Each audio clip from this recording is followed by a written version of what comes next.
think we're ready to roll. Okay, so section 1.3 is about midpoints and distances. We've got formulas for each, and we're going to do some explorations today to develop what those are. I'm going to have you guys kind of discover what they are. But we need to do a little bit of vocabulary here to get started, just so you guys are familiar with a couple of terms. So first things first, we need to define what a midpoint is.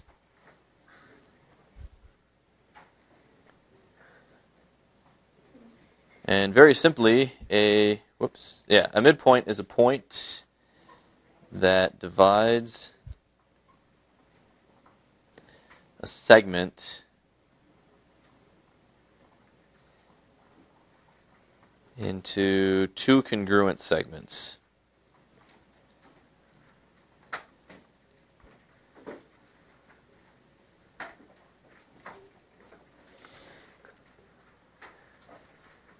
Okay, so off to the side here, draw a picture of that.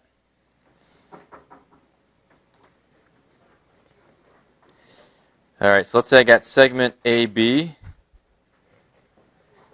All right, so if I have located the midpoint, we'll call it M. Then we've got these two smaller segments now, and they are congruent to one another. So the way that we mark that is we just do a little tick mark on each one of them, kind of like that. Okay, and that just shows on the picture that AM is congruent to MB.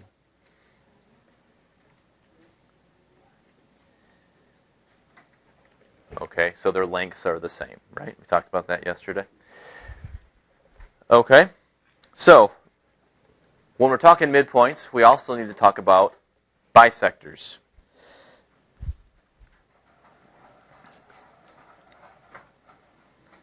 Okay, or more specifically, segment bisectors, because we're going to talk angle bisectors in a little while.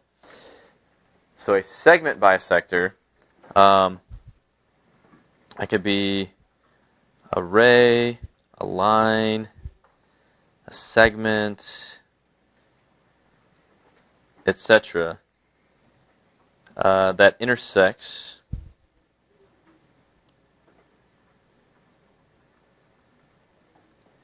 a segment at its midpoint.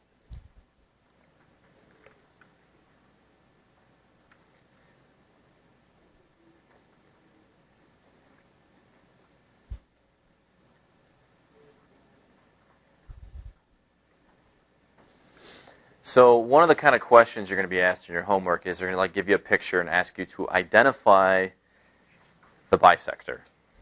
Okay, so let's take a look at that. So if I've got a segment here,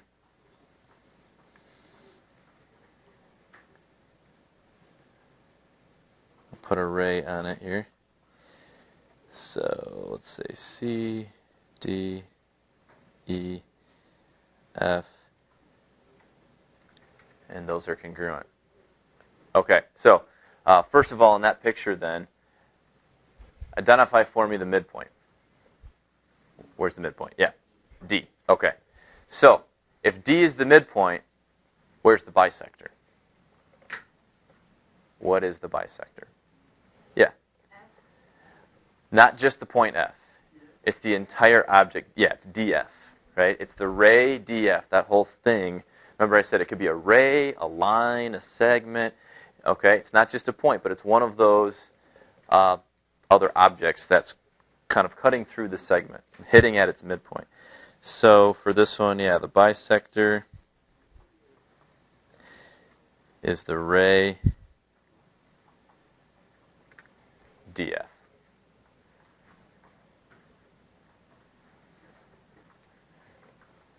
Okay, so we're going to stop here for a moment.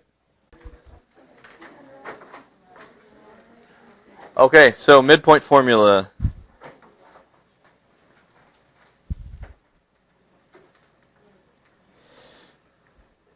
So we said it's like doing an average. Okay, so if you have 2 points, and I'm going to keep them generic because it could be any 2 points. So we'll just call them x1, y1, and x2, y2 are our 2 points. Okay, so the midpoint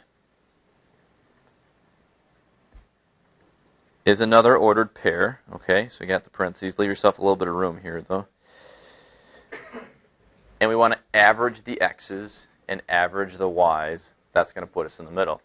So the x-coordinate would be x1 plus x2 divided by 2.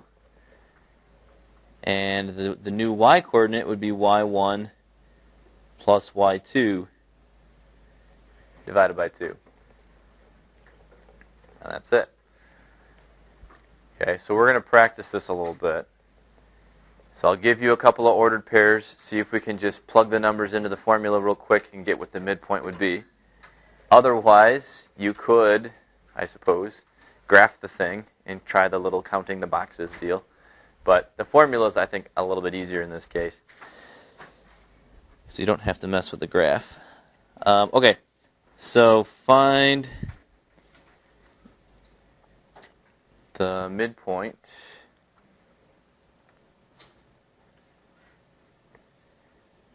of 3, -1, and -2, 5.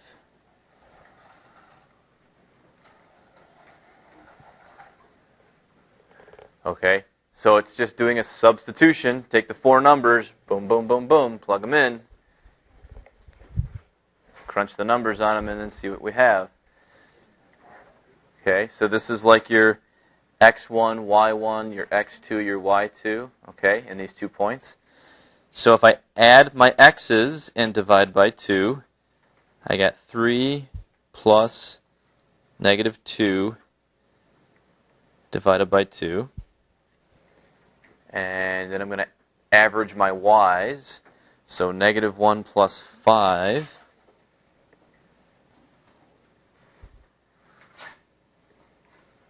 divide that by 2. And then I just got to figure out what each one of those 2 fractions are. So let's work on the first one. What is 3 plus -2? Oh, you got a question? No, oh, you're going to answer my thing here. 1, yep. Yep, and what's 1 divided by 2? 0.5, yep. Or I'll just leave it as a fraction, 1/2, but you can use decimals if you want. Okay, somebody else, the next one. What's -1 plus 5? Divide that by 2. 2, good. And our midpoint of that segment created by those 2 points is 1/2, 2. Okay. Now, they might get a little tricky with you here.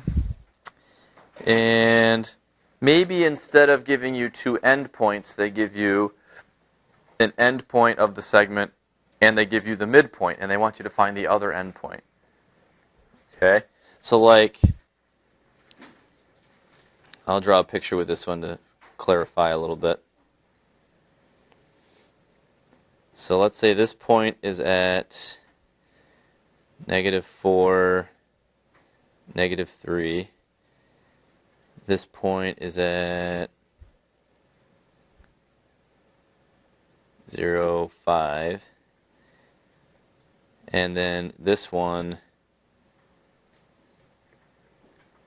is what we want to find. We don't know. Okay, now there's several different ways to do this. Now think about what we talked about and in that exploration about how we can kind of count our way to the middle and how the midpoint is halfway along the journey. What do you think we could do to find the coordinates of that last point? Yeah? Wouldn't you have to times it by 2 and subtract it? Times it by 2 and then subtract it. Yes, you could do that. You could multiply. That would be kind of using the formula, but like undoing it. So you would multiply the coordinate of the midpoint by 2 and then subtract the coordinate of the endpoint. Now, if that works, that's great. I think for a lot of people, though, that might get a little confusing about what goes where when you do that and everything. So, but I don't want to poo-poo it because you can use it. But what might be an easier way to do it, though? I sure did. Yep. What? Add them together? Sort of. You're on the right track. You're not exactly going to add these coordinates together. Well, you're going to have to add like -4 plus 0 or -3 plus 5. Well, how about this real quick? And then, Can you tell me? Have a negative. Well, hold on a second. Can you tell me what the x coordinate of this point right here should be? Wouldn't it be 4. Now, how do we get 4? Well, because I plussed it, and I knew it can't be a negative. So, oh, okay. But sometimes they are negative, so we can't always do that. So, anybody else, though, that want to clarify that? That depends on which way the line's going. Because the line's going that way, it's going to be negative. It's true, but I want just one thing that's always going to work. We're close, though. Yeah. Count the squares in between there and then add it to the top part. Okay. And you know what? He's right. He said we can count squares and see how far that is and then do it again. We don't even need the squares, though. We've got numbers that we can use to do that. Okay? So, shh, guys. So you can follow me here. From -4 to 0, how far did I go? Up. 4. So I need to go 4 more, right? So this should be a 4. -3 to 5, how far up did I go? So I got to go 8 more, right? What's the other coordinate? 13, thank you. 5 plus another 8 would be 13.